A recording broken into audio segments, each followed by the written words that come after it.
সালামু আলাইকুম রহমতুল্লাহি ওবারাকাতু। আলহামদুলিল্লাহি রাব্বিল আলামিন ওয়াসসালাতু ওয়াসসালামু আলা রাসূলিল কারীম, আম্মা বাদ। সুপ্রিয় দর্শক শ্রোতা, আজকে আমি আপনাদের সম্মুখে এসেছি মুফতি রেজাউল করিম আবরার প্রদত্ত একটি বিভ্রান্তিকর ফতোয়ার খণ্ডন করতে।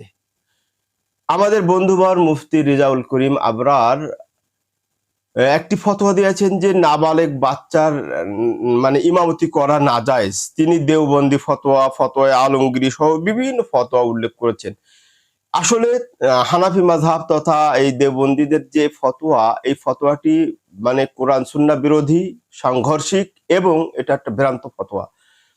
তিনি এই ফতোয়ার পক্ষে কোনো হাদিসে রাসূলুল্লাহ সাল্লাল্লাহু আলাইহি ওয়াসাল্লামের হাদিস উল্লেখ করেন নাই, সাহাবাদের থেকে কোনো রেওয়ায়েত উল্লেখ করেন নাই, বরং তাবেঈ থেকে একটা মতামত উল্লেখ করেছেন। তো ফতোয়া দিতে হলে কমপক্ষে সহিহ হাদিস অথবা সাহাবাদের আমল তো থাকতে হবে। কিন্তু আমরা বলি তাদের এই ফতোয়া ভ্রান্ত, বরং বাচ্চা বা নাবালেগ ব্যক্তির ইমামতি জায়েজ, সেটা ফরজে হোক বা নফলে হোক। কিন্তু উত্তম হলো যদি বালেগ ব্যক্তি থাকেন, তাহলে তিনি যদি এরকম আকরাহুম লিকিতাবিল্লাহ, বেশি মানে কোরআনকে বিশুদ্ধ করে পড়তে পারেন, বেশি মুখস্থ, তাহলে তিনি অগ্রাধিকার পাবেন। কিন্তু যদি ওই উপস্থিতির মধ্যে যদি নাবালেগ ব্যক্তি বিশুদ্ধভাবে কোরআন পড়তে পারেন এবং বেশি কোরআন মুখস্থ আছেন, এরকম যদি হয়ে থাকে, তাহলে তার ইমামতি একেবারে হাদিস বুখারী মানে সহিহ হাদিস দ্বারা প্রমাণিত। দেখুন, আমরা নাবালেগ ব্যক্তির মানে ইমামতি যে জায়েজ, তার প্রমাণ হিসাবে আমরা প্রথমত এই যে বুখারী শরীফ, বুখারীর ব্যাখ্যা ফাতহুল বারী, এটা আপনারা দেখছেন ৮ম খণ্ড। এখানে আপনারা পাবেন ৮ম খণ্ডের পৃষ্ঠা নাম্বার হলো ২৮-২৯। এখানে হাদিস নাম্বার হচ্ছে ৪৩০২ নাম্বার হাদিস। ৪৩০২ নাম্বার হাদিসে এসছে কি লম্বা হাদিস। এখানে লম্বা হাদিসের ভিতরে যতটুকু প্রয়োজন ততটুকু আমি পড়ি। সেটা এরকম বলছেন যে যখন মক্কা বিজয়ের বছর ছিল, তো মক্কা বিজয়ের বছরে অনেকেই দলে দলে ইসলাম গ্রহণ করতেছিল। তো রাসূলুল্লাহ সাল্লাল্লাহু আলাইহি ওয়াসাল্লামের কাছ থেকে যে দলে দলে লোক গিয়ে ইসলাম গ্রহণ করে কোরআন শিক্ষা করে আসতেছিলেন, তো সেই প্রেক্ষাপটে একটা হাদিস, বুখারীর হাদিস ৪৩০২ নম্বর, সেখানে এসেছে যে ফাইদা হাদারাতিস সলাতু ফালিউয়াদ্দিন আহাদুকুম ওয়ালিয়াউম্মুকুম আকসারুকুম কুরআনা, অর্থাৎ যখন সলাতের ওয়াক্ত মানে হয়ে যাবে, ফালিউয়াদ্দিন আহাদুকুম, তোমাদের মধ্যে হতে কেউ আযান দিবে, ওয়ালিয়াউম্মুকুম আকসারুকুম কুরআনা, এবং তোমাদের মধ্যে হতে যার কোরআন সবচেয়ে বেশি মুখস্থ তিনি ইমামতি করবেন। ফানাদারু, সাহাবারা একে অপরের দিকে তাকালেন। ফালাম ইয়াকুন আহাদুন আকসার কুরআনা মিন্নি। এই হাদিসের বর্ণনাকারী হচ্ছে আমর ইবনে আবি সালামাতা।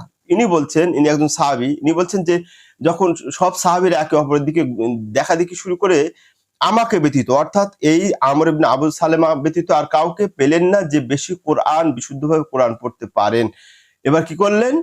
বলছেন কেন? লিমা কুনতু আতালাক্কা মিনার রুকবান, কারণ এই সাহাবী ওই যে রাসূলুল্লাহ সাল্লাল্লাহু আলাইহি ওয়াসাল্লামের কাছ থেকে আগত সাহাবীদের কাছ থেকে অনেক কোরআন শিখেছিলেন।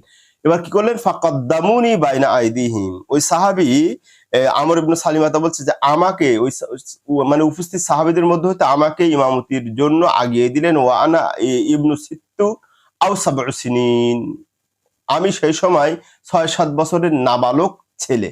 তাহলে বুখারী দ্বারা প্রমাণিত হলেও যে নাবালেগ ব্যক্তির, নাবালেগ ছেলের দ্বারা ইমামতি জায়েজ, এটা হলো বুখারী থেকে প্রমাণ। এবার যদি আমরা আবু দাউদ দেখি, আমরা আবু দাউদে পাবো ওই সেমি ঘটনা। এটা আবু দাউদ, আপনারা দেখছেন আবু দাউদ ১ম খণ্ড, হাদিস নাম্বার হচ্ছে ৫৮৫। ৫৮৫ নাম্বার হাদিসে এখানে ওই একই অবস্থা বলছে। ওই হাদিসের রাবি হচ্ছে আমর ইবনে সালিমাতা। ওই সাহাবী বলছেন, আমি লম্বা হাদিস আমি একটু যতটুকু দরকার ততটুকু পড়ি। বলছে আন্না রাসূলুল্লাহ সাল্লাল্লাহু আলাইহি ওয়াসাল্লাম ক্বালা কাযা কাযা, অর্থাৎ নবী সাল্লাল্লাহু আলাইহি ওয়াসাল্লাম এইভাবে নামাজ পড়তে বলেছেন। এবার ওই সাহাবী বলছেন ওয়া কুনতু গুলামান হাফিযা, এই রাবি সাহাবী আমর ইবনে সালিমাতা ইনি বলছেন যে আমি ছিলাম বাচ্চা এবং হাফেজ, কোরআন হাফেজ।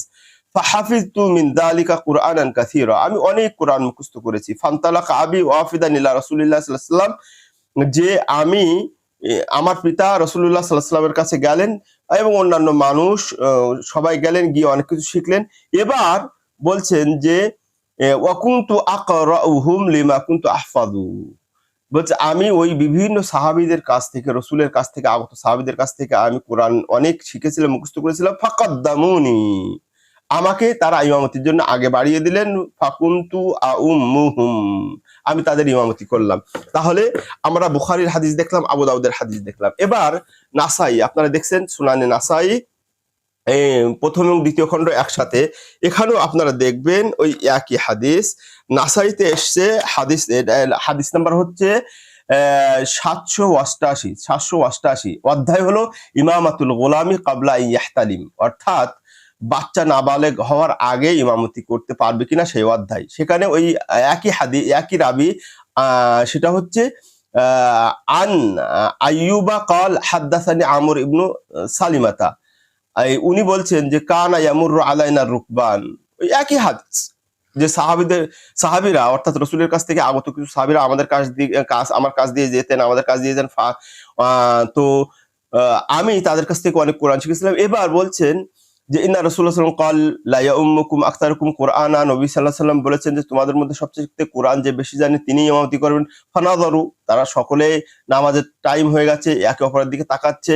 ফাকুনতু আকসারুহুম কুরআনান, এই বাচ্চা 7-8 বছরের বাচ্চা, ইনি বলছেন যে আমি তাদের মধ্যে সবচেয়ে কোরআন বেশি মুখস্থ ছিল আমার। ফাকুনতু আউম্মুহুম, আমি তাদের ইমামতি করতাম। ওয়ানা ইবনু সামানি সিনিন, আমার বয়স ছিল 8 বছর বয়স। তাহলে আপনারা এই সুনানে নাসাইও দেখলেন। এবার দেখুন মজার ব্যাপার, আমাদের হানাফি ভাইদের ফতোয়া নির্ভর কিতাব হচ্ছে মুসান্নাফে ইবনে আবি শাইবা। মুফতি রিজাউল করিম আবরার এখান থেকে একটা হাদিস উল্লেখ করেছেন, সেই হাদিসটা দঈফ, তার সনদ হলো দঈফ। মুসান্নাফে ইবনে আবি শাইবা, এখানে আপনারা দেখছেন আমার হাতে মুসান্নাফে ইবনে আবি শাইবা পঞ্চম খণ্ড, এই পঞ্চম খণ্ডের হাদিস নাম্বার হচ্ছে 7406।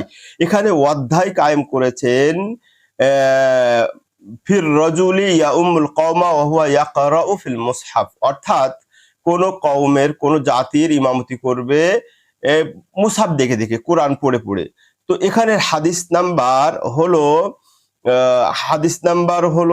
7408, 7000 মুসান্নাফে ইবনে আবি শাইবা পঞ্চম খণ্ডের হাদিস নাম্বার 4708 নাম্বার হাদিসে বলা হয়েছে আন আবি বকর ইবনে আবি মুলাইকাতা আন্না আয়েশাতা আতাকাত গুলামান লাহা আন দুবরিন। একদা আম্মাজান আয়েশা রাদিয়াল্লাহু তাআলা আনহা একজন গোলামকে, বাচ্চাকে, নাবালক বাচ্চাকে মুক্ত করলেন, মানে দাসত্ব থেকে মুক্ত করলেন। ফাকানা ইয়াউম্মুহা ফি রমাদান, আর এই নাবালক বাচ্চা, গোলাম বাচ্চা মা আয়েশাকে ইমামতি করে নামাজ পড়াতেন ফি রমাদান, রমজান মাসে। তাহলে এখান থেকে বোঝা গেল যে নাবালক নাবালক মানে ইমাম হলে তার পিছনে নামাজ পড়া যাবে।